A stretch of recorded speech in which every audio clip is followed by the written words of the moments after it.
about the electronic devices, and I've got the Sensate. Brilliant. I'm just wondering what you think about them in terms of how effective they really are, because they're so expensive, and how that compares to the other one, which I can't remember what it was called. Tins, yeah. So the Tins is about 40 quid. That's much cheaper. The My Sensate, I'm so grateful you said that, and I'm so grateful you asked that question. So thank you, because it is so expensive.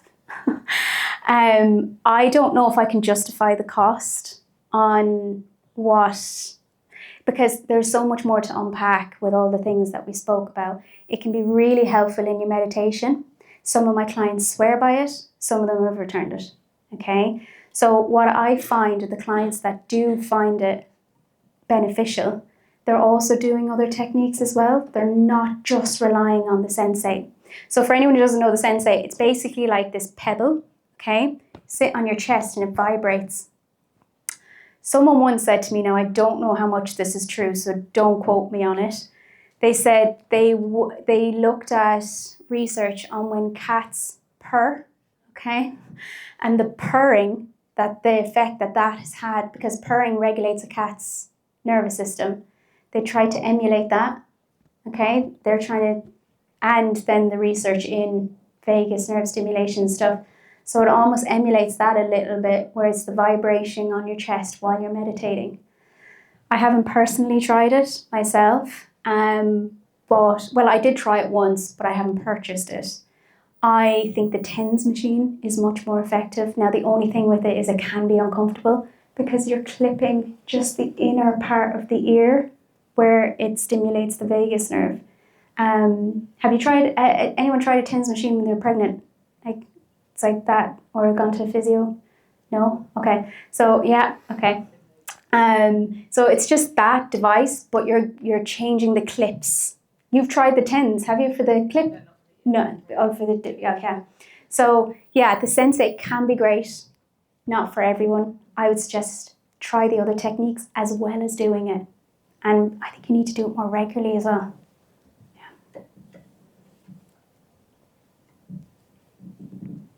So I think in one of your earlier slides, you talked about the reductive and oxidative state, and kind of striking that balance. And I think the question I had is, again, in terms of how would you suggest we kind of strike that balance? Because I think for me, let's say, an initial solution, like initial idea I would have thought, which I kind of do quite well already, is kind of just be very intentional, because I see, especially we're in London, a lot of people in busy jobs kind of, quite frankly, live on autopilot. So they don't realise they've got up to past that optimal point until it's too late. So is there anything else you would suggest in terms of making sure you're at that kind of right level of stress, and kind of if you are kind of going beyond that, knowing sooner rather than later? Because I feel a lot of burnout happens because people just realise too late.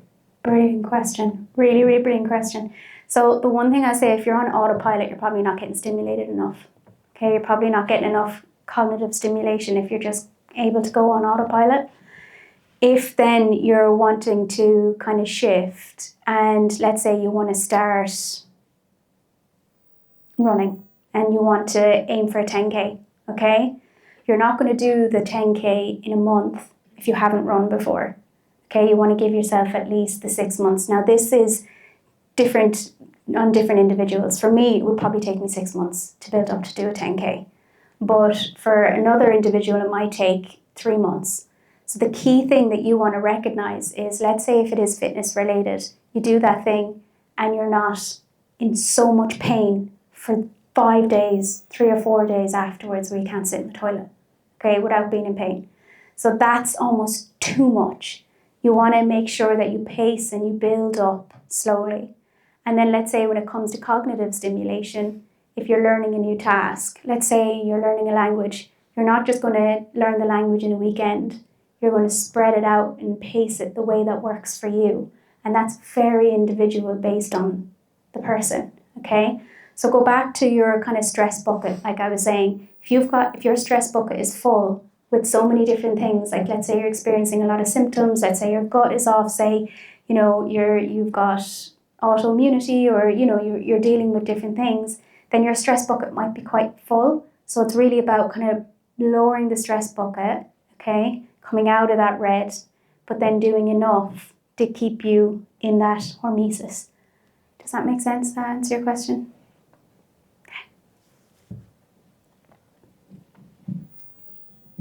I had a question about that same diagram as well. When that came up, and I don't know if this is appropriate to ask, but the first thought I had was I feel like a lot of people who have children would go into, the second part of the diagram for a long time. I don't know, what are your thoughts on No, you're absolutely right. Because, and then it comes back to your stress bucket, okay? If you've got so many demands, so I would account a parent as a high demanding job, okay? Not just like our work jobs. It is one of the most demanding jobs, okay? You're navigating that and you're working as well. So your stress bucket is full, okay? So in those scenarios, and to be honest, I work with so many people in that situation. They're working a high demanding job and then they go home and it's high demanding as well, okay? What we actually work on is finding the things, because you've got your top priorities, you've got your things that you can't not do, and that's obviously your job and your kids, okay? So then what we do is we really dive into the things that make them feel calm, okay? And that's very individual for so many things, because what happens is when you've got that high demanding job, high demand at home, you don't think about yourself really. So there might be a situation where the kids are gone to bed and you have the opportunity to maybe take a calming bath with a lavender oil, but instead you sit there and scroll on your phone, okay? So it's just about the awareness piece, and it's about identifying opportunities that are going to help your nervous system. Because so often when we're in that high stress state, all we want to do is sit there and scroll on our phone and probably order a takeaway because we're too tired to cook, okay? This is where Thrive comes in. So, like, I don't have any affiliation with Thrive, but I use them on my really busy weeks. Like, this is a really busy week for me, and I make sure I've got a company like Thrive in the fridge, so then I can keep my foods healthy. Because, we're all a sucker for saying, oh, we just ordered tonight, I couldn't be bothered cooking and cleaning, okay? And if that's the thing that makes you feel good, do it. Okay, find the opportunities that is not going to be a trigger, but it's going to help calming, and it just might be about thinking about you more. I hope that answers your question. It does, thank you. Any from this side? Yeah, left side. Wake up. I'm only joking. Can I quickly ask, how many of your clients tend to tell their employer about what they're going through? Because a lot of people will act like they're okay, but actually they are stressed and they're having all of this go on. Do you encourage them to have that conversation? Usually it's linked to job progress, they don't want people to know. So also, if they're not telling people around them, then how can you improve? Because even on the child thing, if your husband or your partner or spouse isn't actually helping you or giving you that time to have to work on themselves. Yeah, so what do you do in that communication piece, and also how do you advise people in dealing with letting people know? Really great question. So I tried to sell myself going into the company. No, I'm joking. So I get this a lot with my women who are pregnant and they're in their first trimester. They're really struggling, but no one knows, okay? So that's more of a kind of extreme case where they're potentially navigating a high demanding role and they're in their first trimester and they're incredibly sick and tired. And a lot of my women are very fearful of actually communicating to their employer, because I know my recent client, she was afraid that she'd be fired. She'd be let go from her job. And to me, it's 2025, I can't believe that that's still going on. So there are certain cultures in workplaces that unfortunately don't create that safe space to listen to their employees when it comes to them navigating something that's quite challenging in their life, especially my clients who get burnout and fatigue. They stay quiet for so long. So I'm trying to prevent this, and this is the whole thing with Taylor Well, is I'm trying to prevent this because it is really sad watching people go through chronic fatigue and burnout. And that's my mission behind this, is to try educate and really get in early so it prevents that. And getting in and working with leaders and changing their mindset so that they can understand, oh, okay, this can really help the employees is what we're trying to change. But what I do with my clients is I kind of coach them in a way on how to navigate the culture and who they can speak to. And they might find that it mightn't be their manager, because that might actually be the person that's toxic and actually causing the stress. But they might have a really good connection with someone else in another team or another senior at some capacity. And then we talk about navigating and communicating with them. But it's a difficult question to answer because different cultures and companies are different. Like, you've got some that really are just, you leave your personal stuff at home and you come in and you do your job. And then on the other side, you've got companies that are just all about employee well-being. They've got a people team, they've got a well infrastructure with HR and culture, and they're much, much easier to navigate. So it is quite difficult, but if you are in the situation or you know someone in the situation who is that side where they're neglecting the culture, then try find that one person that they can connect with and open up. And you never know, you could be that person that ends up changing and navigating the whole how they run their company and bringing in a people culture team. Yeah, good question. Hard to answer, it's very individual. Time for two more. I've got a couple. So as Take them all, just take them all, it's just me and you. hopefully they're good questions. So one is about fasting. Like, again, you spoke about Instagram and all those videos and whatever. And there's so many people being like, water fast, and if you've got hormone issues, reset your whole body. But I went to a fasting retreat and I asked for like 2 hours, and I was like, give me some food, because I just... You were probably about to faint. Yeah, Yeah. and I've been told, but I'm working with a naturopath, and Great. she's like, you need to eat all the time and like bigger meals. So I wanted to get your opinion on that. And then my second question is, as when we're younger, obviously, like, I used to go to the gym a lot in my early 20s, and that's a lot of stress on the body, and I think I could handle it. But for men and women who are aging and, you know, going to 30s, 40s, whatever, what are the best exercises for longevity of life, like, as you get older? I know that's quite a big question, and it could be dependent on what their hormones, whatever. But is there like a kind of rough answer on what men should be doing 30s, 40s, what, you know, as they age, and for women as well? Yeah, there is a real difference there. Your first question. Sounds like you're working with a great naturopath that knows how to work with stabilizing when we spoke about blood sugar resilience, okay? Too often I see people fast, especially women. It's so different to men and women. All the research that's coming out in intermittent fasting are done on the general population, okay? It's not done specifically, let's say, on a woman who is perimenopausal or a woman that has got PCOS, or, you know, it's very general, okay? Now, there is fantastic research if we're just looking in the longevity space in terms of fasting, okay? There is great research, but you have to build the blood sugar resilience before you do the fasting, okay? Because what happened with you is you went hypoglycemic, you were about to faint, you probably felt really shaky, you probably felt really irritable and quite angry, and you probably could have just eaten anything that was put in front of you, yeah?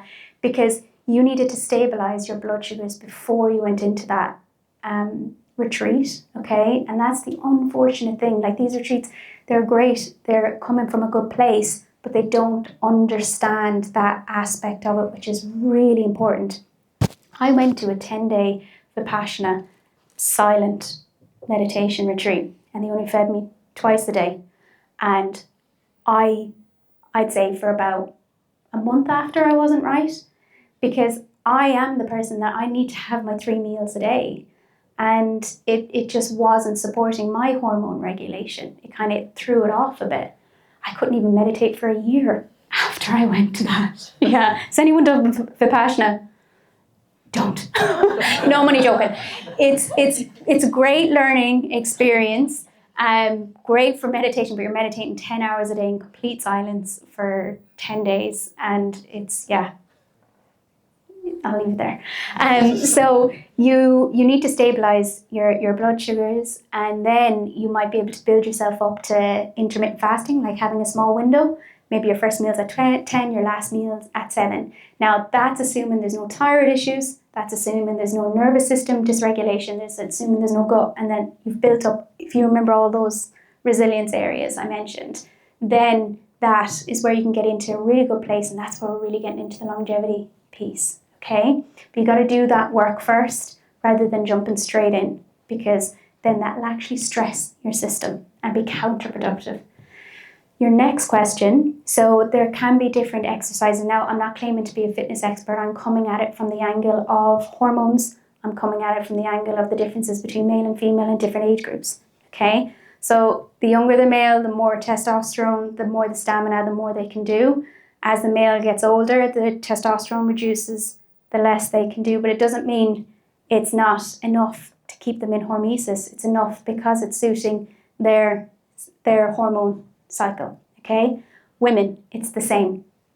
When we transition, let's say, so when we're younger and we're working with our cycle, we're in pre-menopause, okay, we can do different exercises, and particularly if we're working with hormone cycles, let's say your hormones are stable, okay, certain degree of HIIT workouts, as long as you're not in that chronic stress state, because if you're in the chronic stress state and you do a HIIT workout, it's more stressful, okay, you're in the red. But let's say you're doing it to maintain exercise, you're staying in hormesis, you're doing enough to challenge yourself and build in resilience, okay?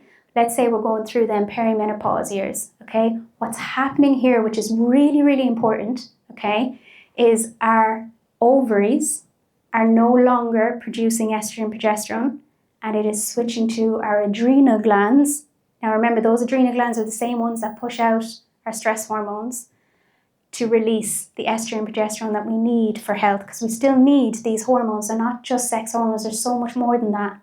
So when you're going through that transition, okay, if you then all of a sudden decide that you want to just train for a marathon, it will be incredibly challenging, okay? And you'll have to take it really slow. You can get there, you would, but you just got to understand your hormone resilience, okay, and where you're at, because women are going to experience different responses, okay? So what I'm saying from that is really tune into your body, okay? Really understand how it's responding, and then you'll be able to really pace that quite slowly. Because what might work for one woman and might be pushing it, they might be talking all about that on Instagram, saying, this is working for me, you need to all do this, and then you do it and it doesn't respond well. It doesn't mean that there's something wrong. It just means that's not the right one for you, okay?